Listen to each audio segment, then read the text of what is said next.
Assalamualaikum warahmatullahi wabarakatuh. Halo geng, jumpa lagi nih bersama Michan di channel Kisah Misteri.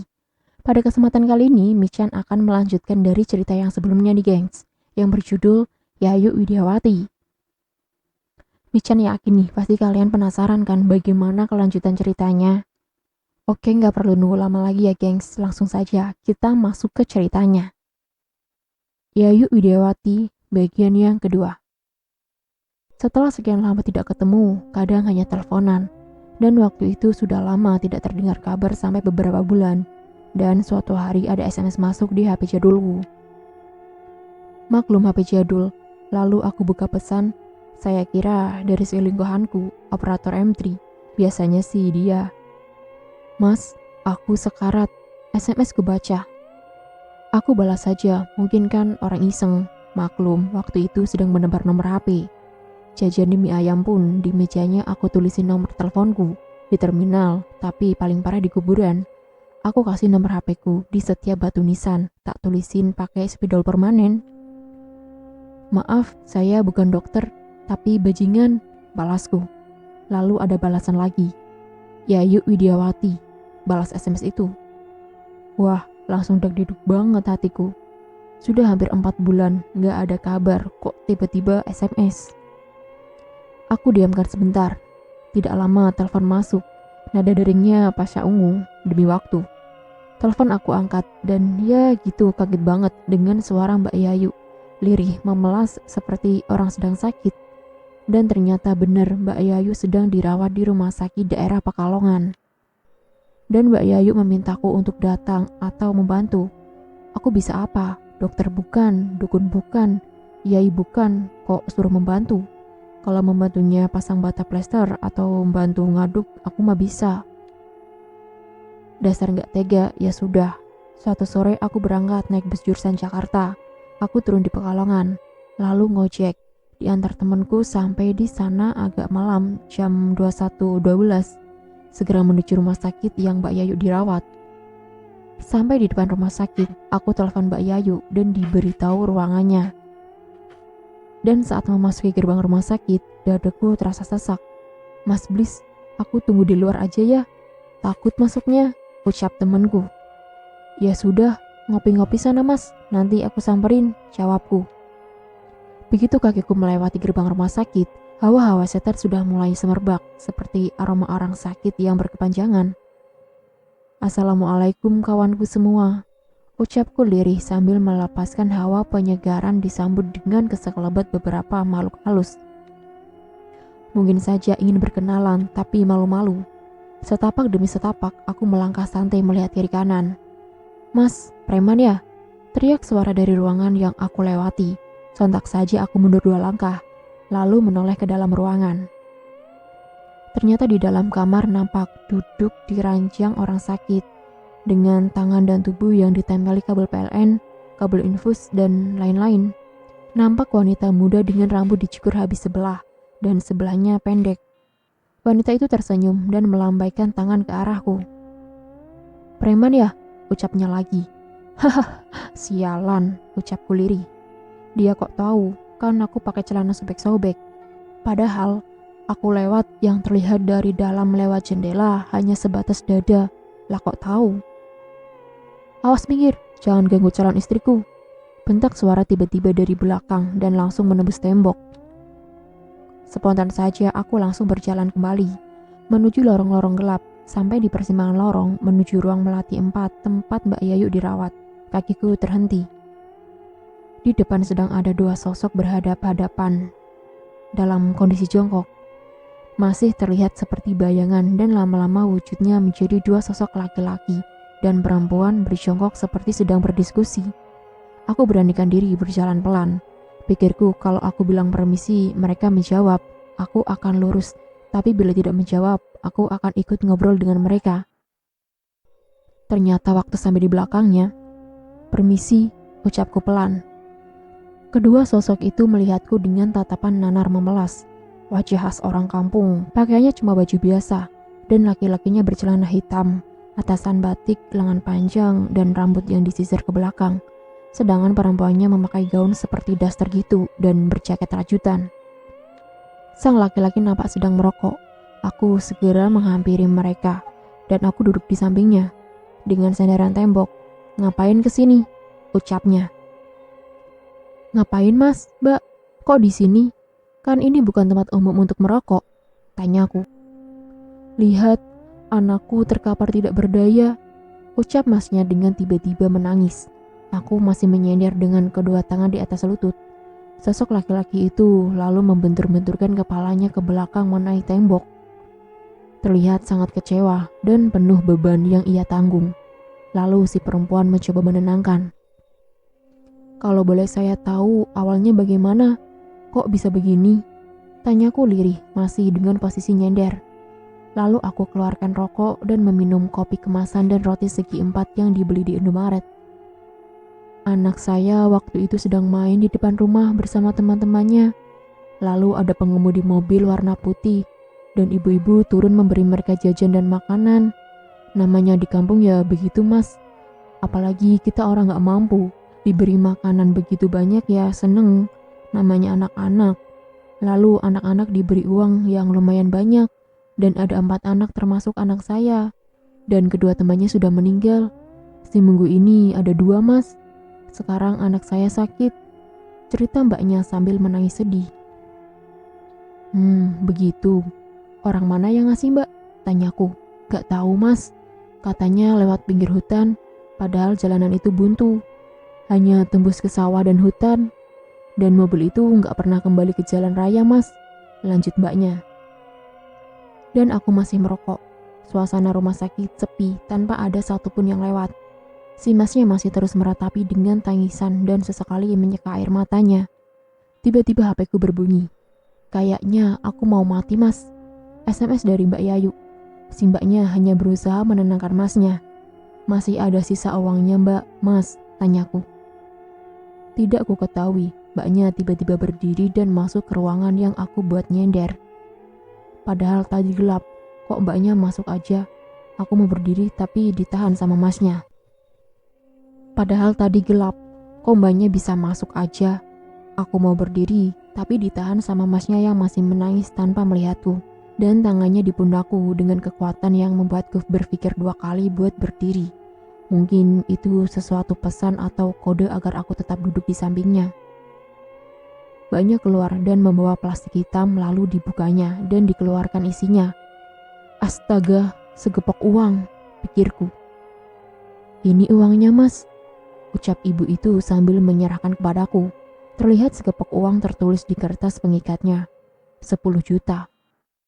Ketika aku pegang uang itu dan seketika ada benturan energi yang sangat kuat namun sedikit manja. Lalu aku dorong agar disimpan kembali. "Uang yang diberikan sama teman-temannya apa iya sama jumlahnya segitu mbak?" tanyaku.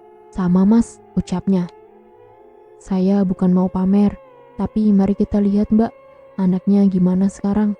Saya boleh melihat walau dari luar ruangan," pintaku. "Silakan mas," ucap mbaknya sambil berdiri dan menuju kamar di belakangku. Aku berdiri dan menghadap ruangan. Tirai dibuka dan Masya Allah, anaknya cantik banget. "Mas, anakmu cantik banget gitu." "Wah, sangar pokoknya. Udah gede ya mas?" "Namanya siapa mas?" tanyaku. Lalu masnya berdiri dan "Itu yang berbaring mas, anakku usianya 7 tahun, namanya Yunita," ucap masnya.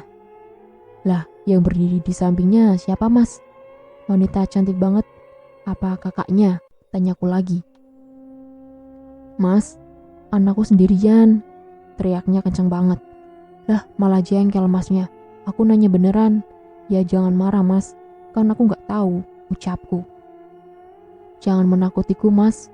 Cerita keluarga yang meninggal temennya anak saya, mereka ditemui wanita cantik mas.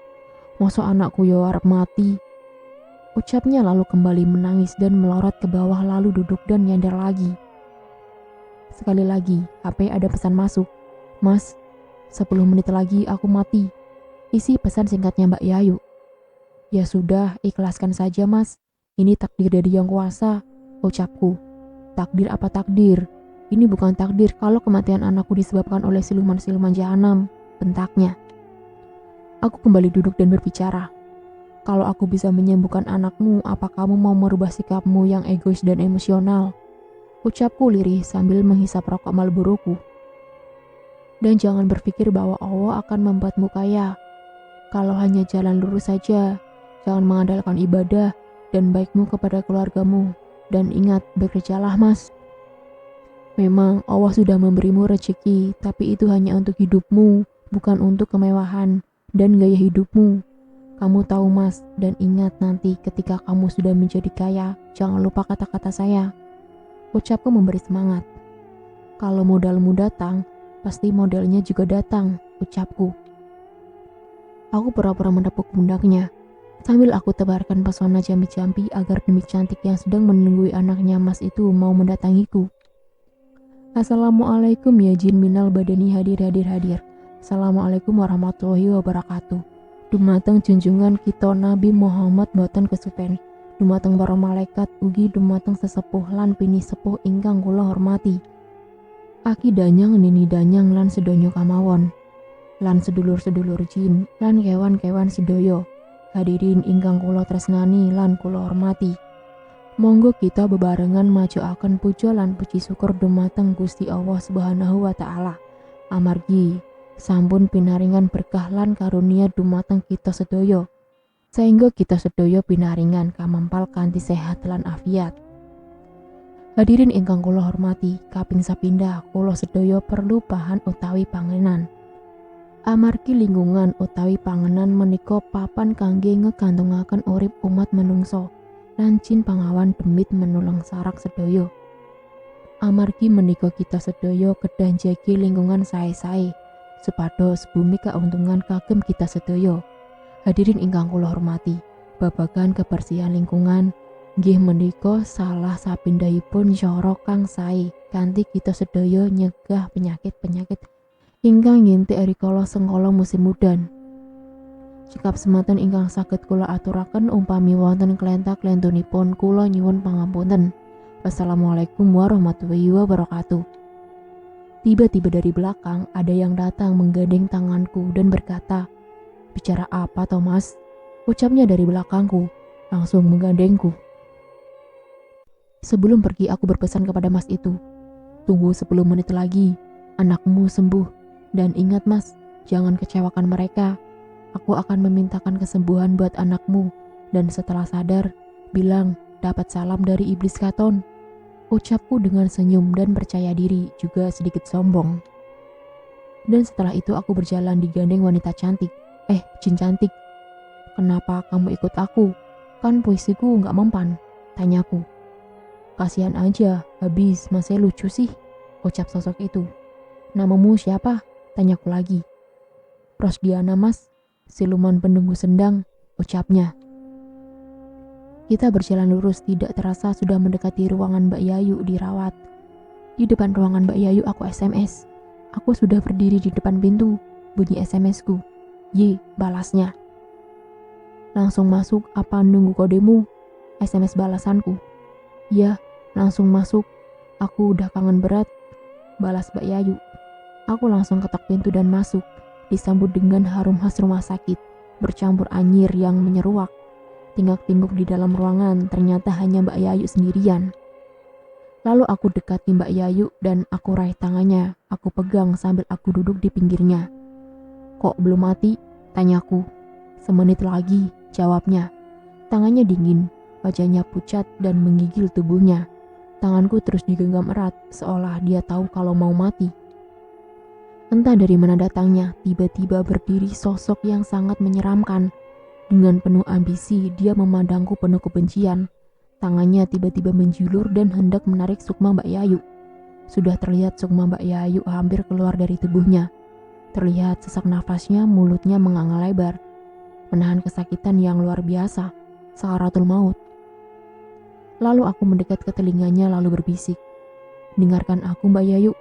Selepas ini teratasi, kita ke hotel ya," ucapku lirih. Lalu aku berdiri. Dan sakaratul maut benar-benar jelas terlihat sangat menakutkan. Tangan Mbak Yayu aku lepaskan, dan pandanganku menuju belakang sosok yang berusaha sedang menarik sukma Mbak Yayu. Dua sosok bertopi hitam dan berkemeja putih, dan satunya hitam. Di antara salah satu makhluk itu ada yang berkata, "Kasihan siluman itu ya," ucapnya. Sosok siluman itu masih dengan tenaganya. Lalu aku tampar pipi sebelah kanannya. Plok. Seketika makhluk itu berteriak, "Bajingan, berat banget tanganmu," ucapnya sambil tubuhnya terhuyung ke samping. Terlihat wajah Mbak Yayu basah berkeringat sangat banyak. Matanya terpejam dan tangannya mengepal memegangi selimutnya. "Kamu boleh membawanya, asal bisa melangkahi bangkai kedua sosok belakangmu," ucapku sambil menunjuknya.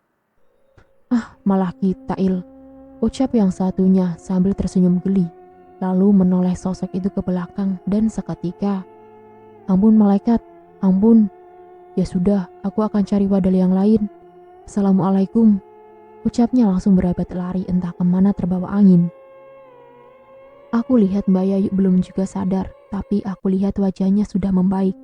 Aku dekati lalu kembali aku bisikan, "Aku tunggu di luar.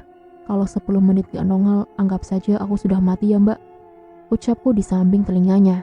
Lalu aku melihat ke arah dua sosok yang ternyata sudah pergi juga. Dan aku tinggal melangkah pergi hendak keluar, sosok yang cantik masih berdiri nyender di tembok. Lalu aku tutup pintu dan melangkah pergi. "Mas, aku ikut," ucap Rosdiana penunggu sendang. "Ayo," jawabku sambil terus melangkah. Rosdiana menyusulku. "Kenapa kamu gak ikut masuk?" tanyaku. "Takut Mas," jawabnya singkat. "Takut apa?" tanyaku. "Dua sosok malaikat tadi," jawabnya lagi. "Ah, paling juga siluman atau jin yang meniru," ucapku membantah. "Tidak Mas, kalau jin dan sebangsaku aku jelas tahu," jawabannya lagi sambil berjalan di sampingku. Sampailah di depan anak yang sakit, Yunita. "Mas, tunggu sebentar, aku mau lihat anak itu," ucap Rosdiana. Seketika sosok Rosdiana berjalan menebus tembok ruang yang Yunita dirawat. Lalu sebentar kepalanya nongol. "Mas, bocahnya sudah sadar," ucapnya lalu keluar dari tembok dan mengajakku keluar dari rumah sakit. Sampai di lorong tiba-tiba badanku disambar sesuatu. Seperti walet seukuran manusia. Terbang cepat dan des. Tubuhku sampai mental mengenai tembok dan aku terkapar. Aku diinjek sosok hitam bermata merah dan nampaknya dia merasa marah kepadaku. Tanpa babi bu, langsung main sikat saja dan langsung dihajar. Ditendangi, dipukuli sama sosok itu. Sampai Rosdiana langsung ikut melerai. Seketika Rosdiana berubah menjadi seberkas sinar merah kekuning-kuningan. Dan sosok yang mengajarku langsung berubah menjadi seberkas cahaya merah menyala. Dua cahaya saling menyerang, benturan demi benturan. Kanan kiri, kiri kanan, jatuh bangun, dua cahaya saling menyerang. Aku masih diam dengan posisi duduk dan sekaligus ku bersila. Pikirku jengkel, mosok dihajar setan, gak kenal aku dia, pikirku. Seketika aku mencoba sesuatu dengan mengingat puisi apa yang akan aku baca, agar bisa menaklukkan dua dedemit yang sedang bertarung. Aku ingat pernah diajari puisi indah sama malaikat tak bersayapku, yaitu ibuku. Bismillahirrahmanirrahim. Aku umatnya Kanjeng Nabi Muhammad. Aku sing wani nyekel jin demit sing lagi kumat. Kiamat iku kodrat. Aku nyekel di demit sing sekarat. Tumpur kang kena gudok kabur kanginan sing tanpa rupa. Ojo wani-wani karo aku muriti wali paidi. Dadio buta tetep tak piting, dadio sengkolo tetep tak kunjoro. Lempoh lempoh lempoh saking kersane Allah. Allah, Allah, Allahu Akbar. Teriakku membaca mantra dan sekali tepuk dua siluman sudah dalam genggaman. Lalu aku masukkan ke dalam kotak rokok. "Mas, aku masuk yo kamu tangkap. Aku kan membela kamu Mas," ucap Rosdiana dari dalam bungkus rokok. Yang sosok hitam aku masukkan ke dalam korek gas. Kadang aku kocok-kocok. "Ampun Mas, ampun, lepaskan aku. Kalau enggak, awas aja aku ngamuk," ucapnya. "Kamu udah gak bisa keluar. Pisamu cuma di situ. Kalau aku kocok-kocok gini, mumet gak kepalamu?" ucapku sambil menggoyang-goyangkan korek gas. Woi, mumet kepalaku Mas. Aku nyerah Mas, aku nyerah," teriaknya. "Ya sudah, diamlah kamu di dalam sana. Kamu rese kalau lagi lapar John," ucapku. Aku berjalan lagi dan sampai di depan kamar yang pertama, aku melongo melewat jendela. Aku ngintip, tapi kok gelap. Aku berusaha terus sampai ada suster yang lewat. "Pasiennya sudah pindah, Pak," ucap suster. "Oh, pindah rumah sakit atau ruangan, Mbak?" tanyaku. "Ruangan," balasnya. "Ruangan mana, suster?" teriakku. "Ruang jenazah," teriaknya sambil berjalan. Aku langsung lari, tapi aku lupa arahnya. Aku berlari terus berlari, sampai mentok di ruangan paling belakang. Aku bertanya kepada suster yang sedang berdiri di pinggir tangga.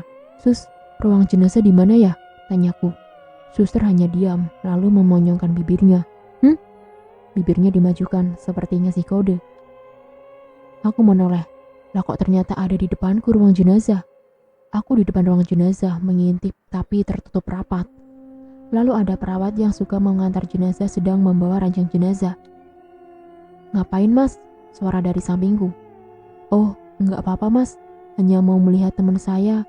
Katanya sudah meninggal," ucapku. "Nggak ada kok, Mas. Cuma ada 4 mayat di dalam ruangan," jawabnya. "Bolehkah saya masuk, Mas?" "Bener, saya mau ketemu teman saya untuk yang terakhir, Mas," bujuku. "Sebentar saja ya, Mas. Kalau ketahuan dokter nanti saya bisa dipecat," ucapnya sambil tengok kanan kiri. "Oke, Mas, siap," jawabku. Seketika kita masuk dan lampu nggak dinyalakan, takut ketahuan. Kami hanya memakai senter punya Emase. Senter kecil banget. Dinyalakan dan dilihat satu persatu.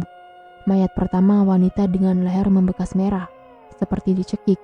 Lalu mayat kedua, remaja tanggung dengan luka menghitam di sekujur tubuhnya.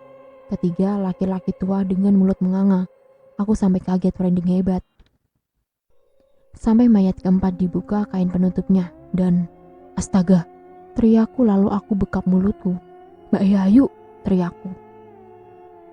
"Ini yang kamu maksud?" tanya petugas itu. "Tunggu sebentar, Mas, jangan dikunci dulu," ucapku dan aku langsung lari sekuat tenaga menuju gerbang depan. Dengan nafas yang ngos-ngosan, sampai di gerbang, seketika aku mencari Mbak Yayu. Aku tidak menemukan Mbak Yayu. Aku berlari menelusuri area parkiran dan lain-lain sampai aku putus asa Mbak Yayu tidak ada di mana-mana. Sampai aku kehabisan nafas dan aku terduduk di tepi parkiran mobil sambil mengatur nafas. Ada suara tawa yang terdengar keras. Aku menoleh mencari sumber suara tapi tidak melihat apapun.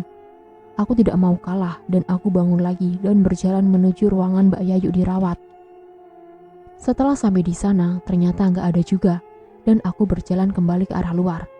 Di depan jalanku di lorong agak gelap nampak seperti sosok sedang merayap, entah apa aku tidak melihat jelas. Langsung aku samperin. Setelah dekat, aku lihat wanita telanjang, dirantai tangan dan kakinya serta badannya berlumur darah bekas ia merayap. "Mas," ucap suara lirih dan seperti aku kenali. "Mas," ucapnya lagi. "Mbak Yayu," ucapku lalu jongkok dan aku pegang dagunya, aku dongakan. "Astaga," teriakku sambil mengangkat tubuhnya dengan kedua tanganku. Satu di lutut dan satu di punggung ke depan sampai hampir ke dada. Langsung aku bawa lari ke ruang jenazah. "Mas, Mas, buka pintunya," teriakku. "Iya," ucapnya. Sambil pintu dibuka dan sosok Mbak Yayu langsung aku letakkan di atas mayatnya. Lalu senter dinyalakan untuk menerangi jasad Mbak Yayu. "Hai malaikat, hamba minta kepada kalian, tolong, andaikan Mbak Yayu Widiawati masih diberi kesempatan untuk hidup, tolong berilah kehidupan. Kalau memang takdir menginginkannya, aku terima. Bismillah. Tak sambung otot banyune, tak satuke balunge, tak wenehi sumsume, tak sambung nyawane karo nyawaku. Cukuken 2 tahun," ucapku. Aku menangis karena tak bisa menyelamatkan Mbak Yayu, sebab tubuhnya sudah dingin karena ruangan. Pucat mayatnya dan tiba-tiba tanganku merasa basah. Ketika mengusap pipinya, "Mas, sentermu hidup kan?" ucapku sambil terisak tangis. Begitu senter dinyalakan, ternyata air mata Mbak Yayu mengalir seperti orang menangis. Aku buka penutup mayatnya dan sekali lagi aku bisikan, "Ambil nyawaku 2 tahun. Sekarang bukalah matamu Mbak Yayu Widiawati," ucapku tepat di samping telinganya.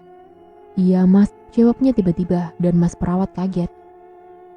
"Masih hidup Mas, cepat ayo bawa keluar, aku panggilkan dokter," teriaknya. Lalu aku angkat dan ku bawa keluar, aku baringkan di gerobak mayat. Pintu ditutup dan seketika dibawa ke ruang UGD. Lega hatiku dan aku terduduk di depan ruang jenazah. Suara pintu besi digedor dari dalam. Aku mendekat dan seketika terdengar suara, "Bantu kami, Mas. Kami masih ingin hidup untuk menebus dosa-dosa kami, Mas. Beri kami 1 tahun nyawamu." Teriaknya dari dalam. Aku tidak memperdulikan dan pergi dari sana. Singkatnya pagi menjelang, ternyata sudah pulang temanku. Lalu aku buka HP dan benar temanku pulang pukul 04.30. Aku buka HP jam 05.55 menit.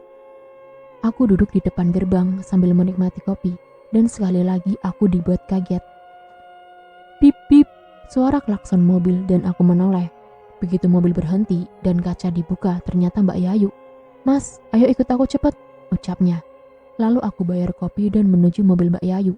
Setelah masuk, duduk di depan sebelahnya Mbak Yayu. Tanganku tiba-tiba dipegang dan ditarik supaya aku lebih mendekat duduknya. "Aku asli manusia, Mas," ucap Mbak Yayu sambil memegang tanganku ditaruh di dada.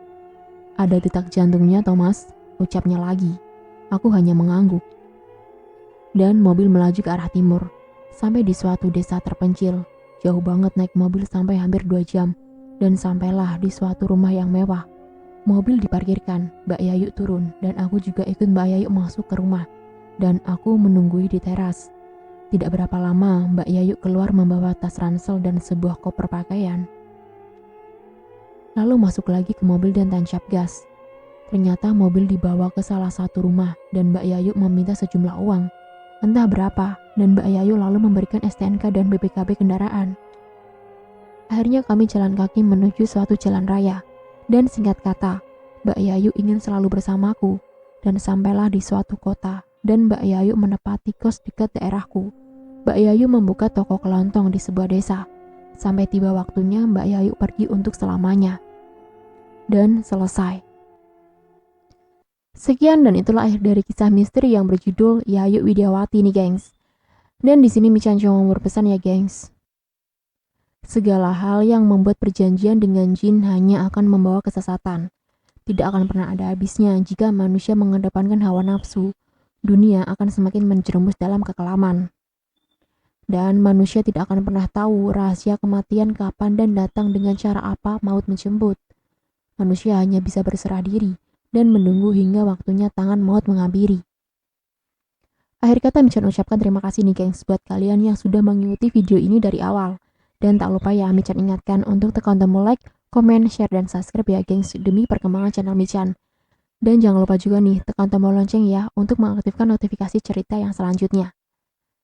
Cara-cara juga nih di kolom komentar ya apabila ada kata ataupun kalimat yang kurang tepat.